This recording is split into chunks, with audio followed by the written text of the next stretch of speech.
Last time I saw you in real life was on the carpet for Where They See When They See Us. And I was very excited to see you then. I'm very excited to see you this, which is such a drastically different project and just Yeah, wonderful insight into the range that you bring as a performer.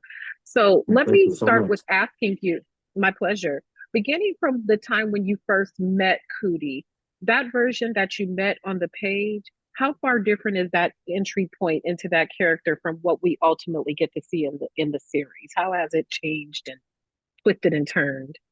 A complete 180, honestly. I think when I first approached Cootie, I was doing it wrong the whole time. I was so fixated on his height. I was so fixated on the appearance. And I spoke to Boots a couple of times early on before we even got into shooting about that specific dynamic, and he was looking at me like I was crazy. He was like, "That's actually not at all what it's about. That's the wittiness of the title. It's not called I'm 13 feet tall or I'm a giant. It's I'm a Virgo. So it's the nuances that make Cootie him. It's the things he cares about are the little things that make him him. So I threw away the whole, all right, I gotta add like 8 inches to my height to figure out what it's like to be, standing up there or whatever. It became more about that childlike essence of him, the naivete. He's forced to be, he's kept inside of his home, protected from the world his whole life. Most times when you think of somebody who's kept inside, you think of some torture involved or the parents are abusive, but to the contrary, Cootie's, he's well read, well fed, well exercised, he eats healthy. And so a lot of these characteristics are strong, and I want to hold on to that. I'm like, all right, he's intelligent, he's smart, but at the same time, he's years behind socially, and he's almost socially inept. He doesn't know what it's like to really connect and really communicate. So I think just playing with the bright eyes and the childlike wonderment with everything I see kind of helped bring Cootie to life. I didn't think I'd play him so young and so childlike and so um so bright-eyed. But I think once I started to lean into that, Boots started to see, he saw the vision in that, and he wanted me to lean into that. I like that of the sort of duality of the Virgo nature. You know, every Virgo I know is larger than life. And when I think of your embodiment, it's a lot of like shrinking down, not just for the size, but shrinking himself down to kind of fit into Absolutely. these social norms that are beyond his height. Because there's so many different looking people. Did it Exactly. give you different insights into times when you've had to shrink yourself down when people thought maybe you're being too bright, you're being too big, shrink it down so it could be more satisfying to people? Any insights into your own personality Yeah, about that? absolutely. Unfortunately, I think I went through maybe a good year or two of that when it came to my personal friends that I've known for a long time. Sometimes when a blessing's handed to you and the person next to you doesn't get that same opportunity, um, tension can come, can rise, and it can be this, whether it's animosity or jealousy or this subconscious feeling of, well, how did you get it and I didn't? And I felt it vice versa with some of the people in my life as well.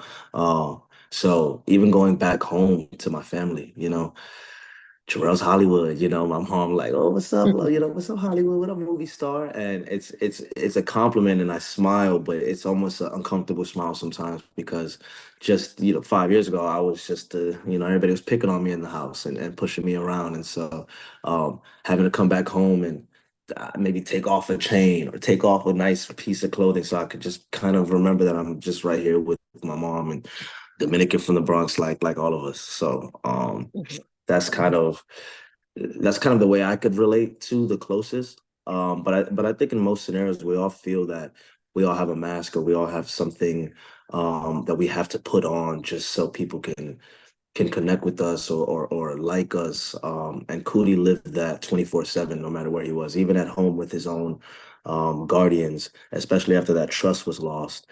Once you lose the trust with the two people that, the only two people you have trust for at all, where do you go from there? So it was definitely a challenge in itself, figuring out the mental hurdles he was going through. Mhm. As you mentioned, Cootie is well taken care of. He's in a good home. They accommodate his size. He's well fed and well loved. But at the same time, I laughed at Omar at the depiction of the guardians, while they're doing all these things, they're not the warm and fuzziest per se towards him. How would you say Mm. their style of guardianship is? Because they're doing the essentials, but it's like, dang, your ass is big, boy. Like, get out of here. So, Yeah. I think I think they move with desperation, you know. I think they have no idea what they're doing, and every day is a learning lesson for both Martise and LaFrancine. I mean, there's no rule book to having a child that is 13 feet tall. So I think that sort of strict attitude that Martise put onto Cootie could have been accidental in a lot of ways. And I think that happens for a lot of us. We all have parents that we love so much, but I think we could all think of a memory where we're like, I don't enjoy that my mom did that, or I don't enjoy that my dad did that. Mistakes that we all go through as humans. So I think Cootie, funny enough, was raised very, very well. Um, but at the same time, terribly. mhm. It's a weird balance of I just think two people who are lost and try to protect something that they don't know how to protect, you know? Hmm. And when that bird finally leaves the nest, the landing place is with a collective of friends who are the opposite in every way of him. They're out there, they're living life, they're social creatures, they're activists. And while Cootie possesses that intelligence to understand academically, I guess you could say, what they're talking about, he doesn't Hmm. have those social nuances. Why was this a good friend group to sort of bring out that personality that was deep, deep inside of him and start, sparking a light inside of him, a different type of light? Yeah, I honestly I was very impressed with Boots' decision to include the friend group, especially so early on. I think in most cases, when you think of a story like this, the cliche route is that he's going to go out there and have a very hard time finding the right clique or the right group of people. But immediately, kind of as soon as he steps outside, he finds them. And I think that that's just a beautiful message in terms of who we are as a community, too. The camaraderie that we can have in the community. There's such a stigma that, uh, it's often black on black crime, or we don't get along, or there's such animosity between our people. But to see these kids take Cootie in without any hesitation, I think just puts this sort of exciting energy at the top of the show that makes you so hopeful for the future of Cootie, until you start to see things beyond that front group start to affect them. But I think Cootie needed that right away. Um, because he is just a big child, and a big child needs to have friends. But it's so funny because at the same time, it's almost like he got spoiled again. As soon as he went outside, he thought, oh, well, everybody's nice. They're passing me a joint. They're going over to get a burger with me. They're getting a beer with me. This is nice. Like, it turns out I should have never been trapped in the house. And it isn't until the nightclub scene really where he starts to get a taste of what it's really like out there. And so, yeah, I thought it was just a clever way of bringing Cootie into the world. And once he's out there, he comes in contact with Flora. And it's like when you start to develop feelings for someone, it's like just water on a seed. And even if he's not exactly, he kind of understands what's going on, but just the naivety and the way you brought it to life, it was just it was so sweet and it was so refreshing. So how did you, in your acting sensibilities, balance that sweetness, but he's trying to appease this new friend group, but he likes this girl, and he's got to juggle all these things when the ultimate goal is I like this girl and what that could be.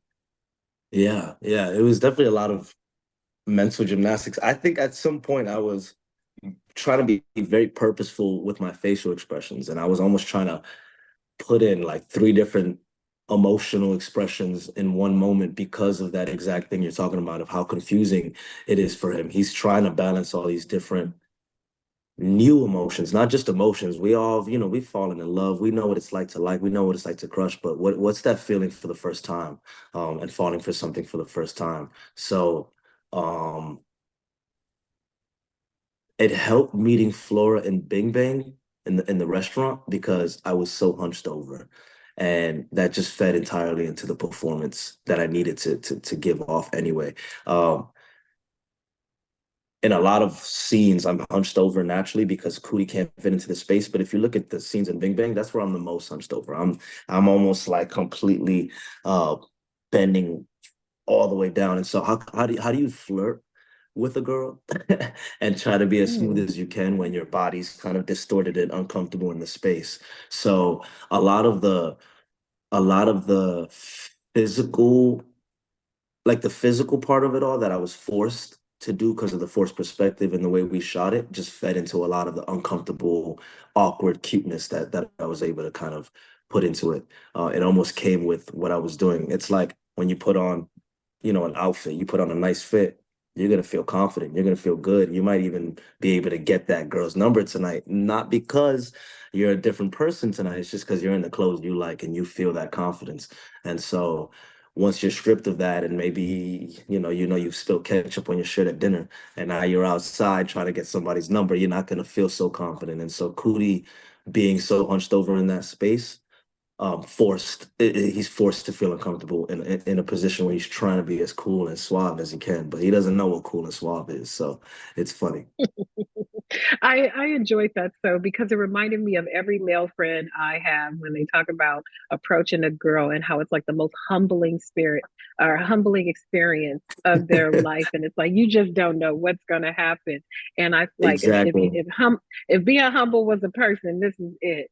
So now I can't Yeah, unsee like the mental gymnastics that go on when someone's trying to approach, like, can I have your phone number, and what that might look like. But in this case, exactly. Flora was in her uniqueness, recognize that uniqueness, and they could commiserate in a sense over that. So that's always cool. Yeah, exactly. Yeah, it was another. It's almost like I said again. Cootie just kept getting spoiled because the first girl he meets is actually a perfect match for him because she's just as off balance and off beat and has her own world that she's living in. So I think Boots was really purposeful with who he brought. Who he was making sure came into Cootie's life initially, before the real roller coaster starts. Mhm. And lastly, I thought a lot about the hero and what a hero represents in the general sense and what an ideal person is like. Can a hero be both the representation of the top of a hierarchy and be an ideal person at the same time? Like, how can those two notions sort of coexist? Because every version of a hero we ever see depicted has a flaw that kind of Yeah, sparks out those heroic efforts. yeah, definitely. I mean, every hero has a flaw, and every villain has like a wait. Oh, I had the answer. Oh, I had an answer for you. Can you just ask me one more time? Sure, can a hero be ideal? Can a hero be an ideal person? Can those two notions coexist with each other? Because every other hero we see, it's all Right, born right. out of some negligence in a sense. Yeah, I think that's a great question. I feel like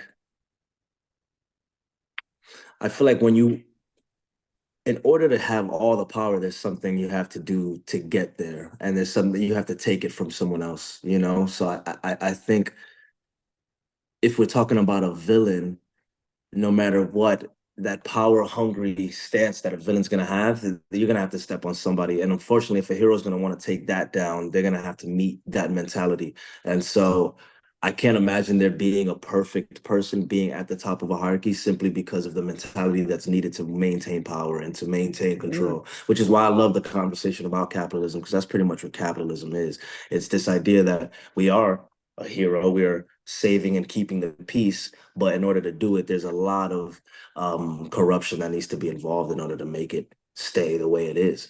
And so, even Cootie, at one point calling himself the villain, he's so conflicted because the whole time he's technically the hero, but the things he's doing is so out of character for him. This is not like him to be so aggressive. This is not like him to be so charged up. But in order to get to his goal, he has to be. And so interesting enough, he's so tainted from that little boy he was in episode one. By episode seven, he's almost like 10 years older, with the idea that I I have a job. There's a power that I need to control, and I need to take my life into my own hands. And so that bright-eyed, fun, sweet smile starts to go away, and that once perfect boy is not so perfect as he climbs higher up into figuring out who he is. You know. Absolutely. Well, I thank you so much. I enjoyed this conversation. I always enjoy your performances. Your range is so impressive to me, and this was just a whole nother insight into you as a performer. Thank you so much for your time. Thank you so much. That means a lot to me. Thank you.